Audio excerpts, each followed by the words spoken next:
Oh, may bunga na itong grapes namin. Yan, marami na siya guys. Ada ko siya.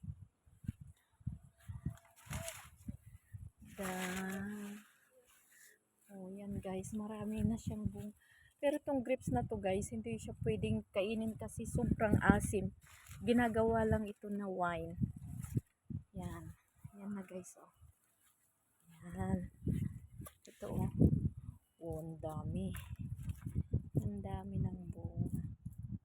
Yan. Yan, ito naman yung apricot. Malalaki na rin guys, oh.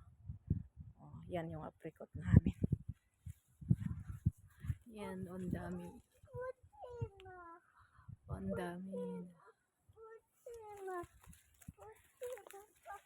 At saka ito naman yung apple.